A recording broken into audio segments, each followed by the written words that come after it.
This is Fox 13 News.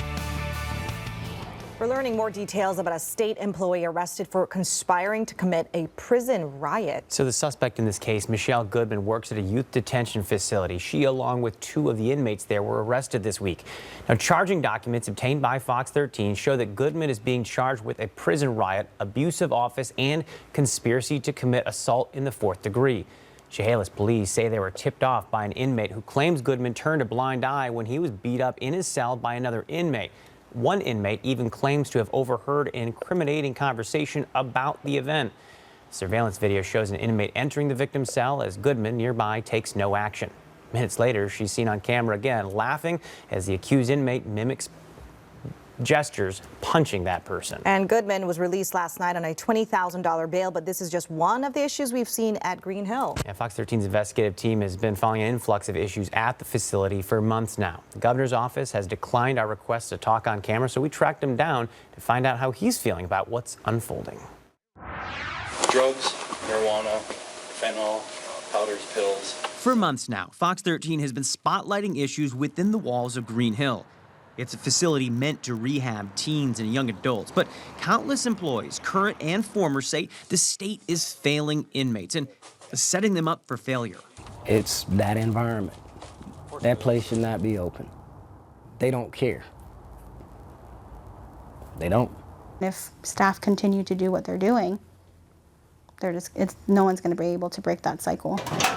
But new documents obtained by Fox 13 go beyond our previous reporting of a flood of fentanyl into the facility.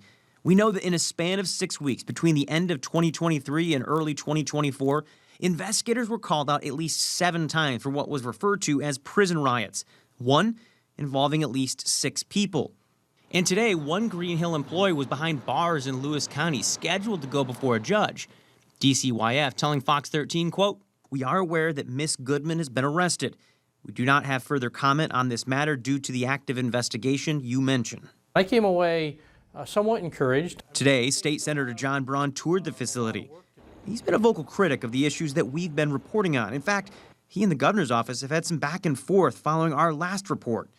In the wake of this latest arrest, Braun told Fox 13 the fact that DCYF self-reported this incident was the first real sign that people are taking this seriously. Those seem like promising steps in the right direction. That it took this long to get there is still frustrating and disappointing, but I'm somewhat pleased that we're maybe, after all this attention, headed in the right direction. As for the governor's office, they've kicked the can each time we've tried to sit down. So we finally plan to meet up with Governor Inslee at an event where he was scheduled to speak. Since they've made changes, we've seen arrests, we've seen drugs, we've seen employees get in trouble, a riot just a couple weeks ago. Do you continue to have confidence in DCYF, and why? Well, we need to make more changes at Green Hill. I met just yesterday, as a matter of fact, with our leadership with Department of Corrections. We think there are some security upgrades that we can have there to reduce the chance of fentanyl and other drugs getting in. To be clear, DCYF oversees Green Hill, not the DOC. It's part of a shift the legislature voted on 6 years ago and Inslee signed off on. It allows people up to 25 to stay in juvenile facilities for crimes committed under the age of 18. And while Inslee didn't really answer our questions about his level of faith in DCYF, we did get the chance for one additional question before his team stepped in and stopped us. I think that things are going to be looking up as time goes on. But we do have challenges throughout the juvenile justice system. And the reason is we have now put 23, 24, and 25-year-olds in the same place with young kids. We've never done this before. This is creating new challenges in security.